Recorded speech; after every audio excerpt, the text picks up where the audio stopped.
पूरे इस चैनल का मुद्दा ये है कि ह्यूमन वेरिएबल यहाँ पे मतलब सब कुछ फिक्स्ड है, रूल्स फिक्स्ड है, बट जो एक वेरिएबल है वो आप खुद हो। Hello guys, welcome back to my channel. And आज मंथली एक्सपायरी थी, तो अगर आप देखोगे यहाँ पे तो आज हमें 10,000 का प्रॉफिट हुआ है। But this is again over trading से हुआ है and I am not proud of my self.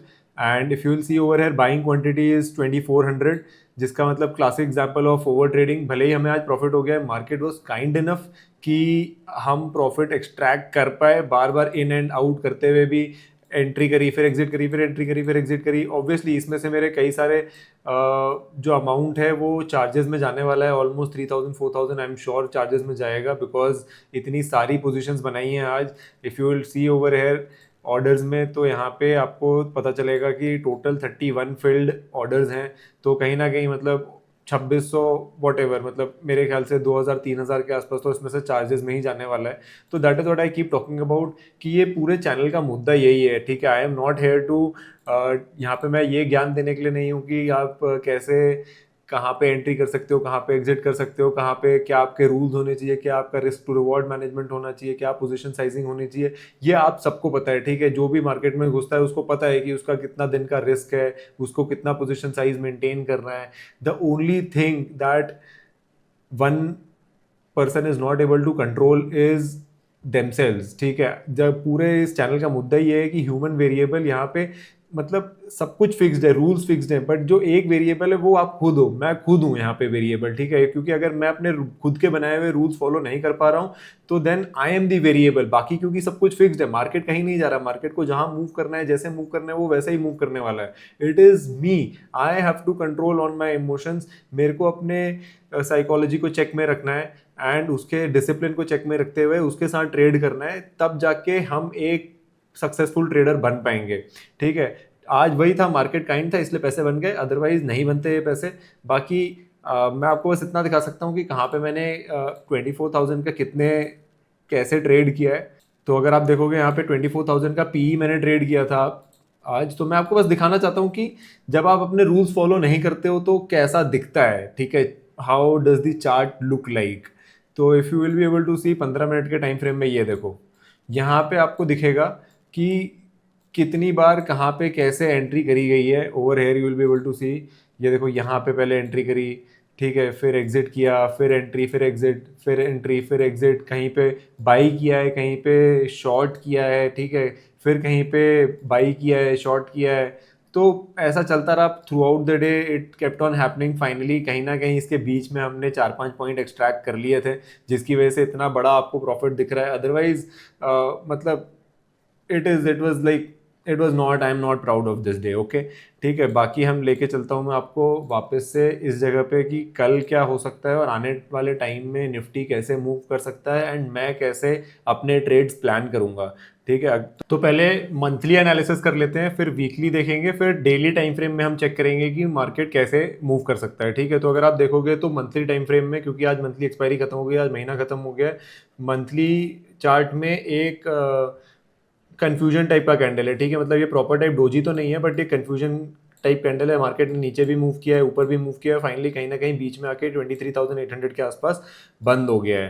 ठीक है, एंड दिस इज लाइक अगर आप देखोगे तो कंटिन्यूसली ये कंसोलिडेट कर रहा है, मार्केट पिछले 2 महीने से कंसोलिडेट कर रहा है। एक पहले बहुत बड़ा रेड कैंडल बनाया, उसके बाद फिर वापस से एक ग्रीन कैंडल बनाया, उसके बाद से ये 1 और 2 मई और जून के महीने में ये कंसोलिडेशन हो रहा है। यहाँ पे बीच में कहीं 2 महीने से कंसोलिडेशन हो रहा है। अब कहीं पे भी जहाँ पे भी ब्रेकआउट करेगा बहुत बड़ा मोमेंटम हमें देखने के लिए मिल सकता है, तो उसके लिए हमें रेडी रहना पड़ेगा। ठीक है, अब मैं आपको लेके चलता हूँ वीकली। वीकली टाइम फ्रेम में if you will be able to see, तो अगर आप वीकली टाइम फ्रेम में देखेंगे हम, तो पिछले 3 हफ्ते से ये एक जोन में ट्रेड कर रहा है। ठीक है, तो यहाँ पे कहीं ना कहीं बायर्स और सेलर्स किसी को भी पैसा नहीं मिला है। तो लेट्स सी कि डेली टाइम फ्रेम में क्या हो रहा है। तो अगर आप चार्ट में देखोगे तो यहाँ से एक ट्रेंड लाइन आ रही है और यहाँ से एक ट्रेंड लाइन आ रही है।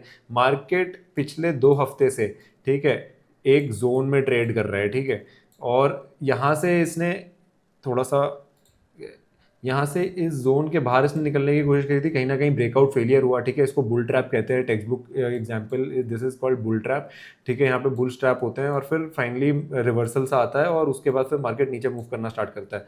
और यहाँ पे एक सपोर्ट था, तो मार्केट ने ऑलरेडी यहाँ पे एक बार सपोर्ट को टेस्ट कर लिया, दूसरी बार सपोर्ट को टेस्ट कर लिया, तीसरी बार कहीं ना कहीं टेस्ट करने के लिए वापस आ रहा है। तो क्या हो सकता है, यहाँ पे दो चीज़ें हो सकती हैं कि यहाँ से वापस से मार्केट इस जोन में ऊपर चले जाए, ठीक है। तो हमें 1 2 3 और चौथा फिर यहाँ पे टेस्ट करने के लिए मिलेगा और यहाँ से ब्रेकआउट होगा, तो जितना ये डिस्टेंस है उतना डिस्टेंस हमें यहाँ पे वापस देखने के लिए मिल सकता है। दूसरी बात, अगर ये यहाँ से ब्रेक डाउन होता है, जिसकी प्रोबेबिलिटी ज़्यादा है अभी क्योंकि काफ़ी तेज़ी से मार्केट नीचे आ रहा है, ठीक है। और यहाँ पे अगर आप देखोगे ये सपोर्ट है, ठीक है, और 3 बार ऑलरेडी यहाँ पे सपोर्ट को टेस्ट कर लिया है, तीसरी बार करने के लिए आ रहा है, तो जितनी बार सपोर्ट को टेस्ट करता है उतनी बार सपोर्ट वीक होते जाता है। तो यहाँ पे अगर सपोर्ट को ब्रेक करता है, यहाँ से अगर 23,800 के नीचे जाना स्टार्ट करता है, तो हमें ये जो गैप है, जिसको पिछले 3 वीडियो से मैं बताता आ रहा हूँ कि ये गैप फिल करने के लिए कहीं ना कहीं मार्केट आ सकता है। तो आने वाले टाइम में तो ये गैप फिल करने के लिए अगर मार्केट आता है तो हमें 23,600 का लेवल वापस से देखने के लिए मिल सकता है, ठीक है। तो कहीं ना कहीं नीचे से एक ट्रेंड लाइन आ रही है जो कि ये है, ये ट्रेंड लाइन ऐसे आ रही है।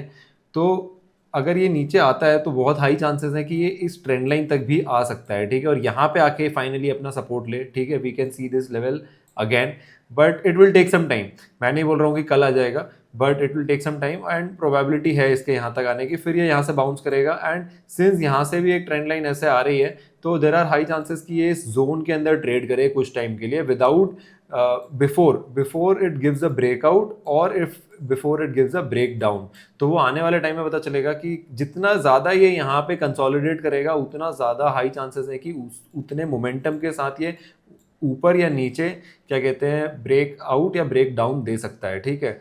तो लेट्स सी क्या होता है and I am for now bearish, ठीक है। यहाँ पे ऑलरेडी ये 3 कैंडल बन गई हैं, थोड़ा सा एक पुल बैक सा आ सकता है, और लेकिन बात ये है कि जितनी बार ये पुल बैक आएगा पता है उतनी बार यहाँ ये रेजिस्टेंस हिट करेगा, टिल जब तक ये जितनी बार ऊपर आएगा उतनी बार रेजिस्टेंस करेगा। तो यहाँ पे फ्रेश बाइंग तो आप मत एक्सपेक्ट करना, या तो मैं भी ऐसे ही प्लान करूंगा अपने आने वाले कल और परसों में कि जितनी बार अगर मार्केट इन केस ऊपर आता है, ये यहाँ पे सपोर्ट को हिट करने के बाद अगर ऊपर आने की कोशिश करता है, तो मैं यहाँ पे बाइंग की अपॉर्चुनिटीज नहीं ढूंढूंगा, मैं यहाँ पे ओनली सेलिंग की साइड की अपॉर्चुनिटीज ही ढूंढूंगा, ठीक है। तो that is my analysis for coming weeks. See you tomorrow.